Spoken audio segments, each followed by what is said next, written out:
History often remembers Marcus Didius Julianus as a tragicomic buffoon who bought Rome on a whim. But looking at his origins, he was the absolute pinnacle of the Roman elite. Born into immense wealth in Mediolanum, he was raised in the personal household of the Emperor Marcus Aurelius's mother. That high-level patronage fast-tracked his career through the ranks of the Roman state. By his late 30s, he was commanding the 22nd Legion on the Rhine frontier. When the Chauci tribe launched a massive invasion into the province of Belgica, Julianus raised local troops, crushed the raiding parties, and secured the region. He was a skilled politician, too. When the Emperor Commodus descended into extreme paranoia and began executing senators, Julianus was formally accused of treason. He managed to navigate the purge, secure an acquittal, and even earned an appointment as consul. By the year 1930 AD, he had led combat legions, governed vital economic provinces, and held the highest civilian offices in the state. He possessed the exact credentials and earned respect typically required to rule the Roman Empire. That stability shatters on March 28th. A mutinous faction of the Praetorian Guard storms the imperial palace and strikes down Emperor Pertinax after exactly 87 days in power. Fearing a reprisal from the citizens, the assassins retreat to their fortified camp, the Castra Praetoria, and lock the heavy gates behind them. Looking down from the walls, the elite guardsmen realize they hold the ultimate bargaining chip, the sheer physical force to name the next emperor. The constitutional illusion of the Senate evaporates in an afternoon. With the state suddenly leaderless and the Praetorians holding the capital hostage, the throne is entirely vulnerable to whoever can satisfy the military's immense greed. Word of the assassination reaches Julianus while he is at a lavish dinner party. Urged by his family and sycophants to seize the moment, he abandons his meal and rapidly rushes through the streets to the locked gates of the Praetorian camp.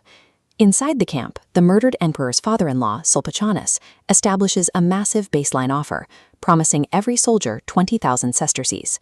Julianus, barred from entry, shouts over the ramparts, shattering the auction with a devastating counteroffer, 25,000 sesterces per man. The guards open the gates and declare him emperor. By treating the Roman state as an item on an auction block, Julianus successfully acquired the title, but he instantly liquidated any actual political legitimacy he had spent a whole lifetime building. The bill comes due immediately. 25,000 sesterces promised to roughly 8,000 guardsmen equals an astronomical sum of cash. Julianus realizes he does not have the liquid assets to cover his own colossal bribe. Look closely at this physical currency, the silver denarius. To generate the cash required to pay his toxic debt, Julianus orders the imperial mint to severely debase the precious metal content of these coins, diluting the Roman economy to save his own skin. The citizens of Rome see exactly what is happening. When Julianus appears in public, massive crowds gather to hurl curses, insults, and heavy stones at him in the streets.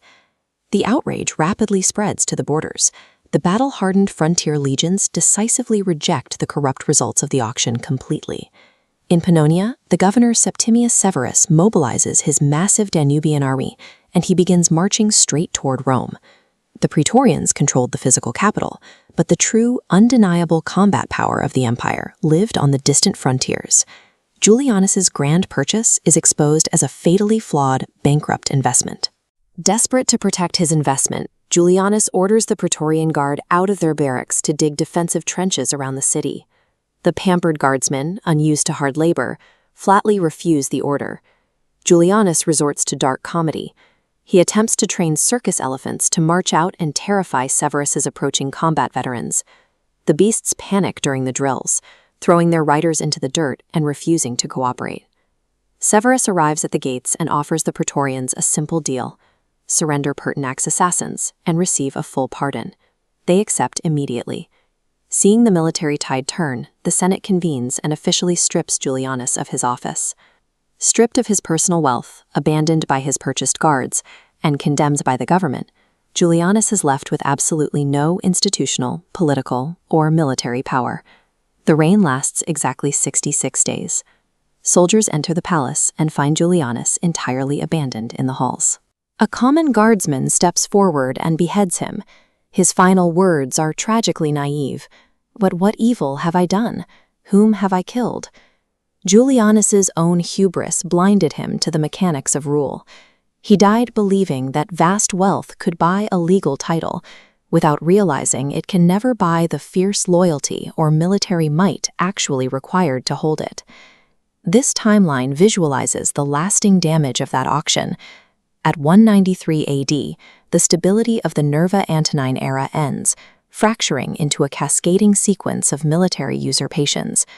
The illusion of constitutional normalcy is shattered forever, proving imperial power now belonged exclusively to the army, paving a bloody road directly into the crisis of the 3rd century.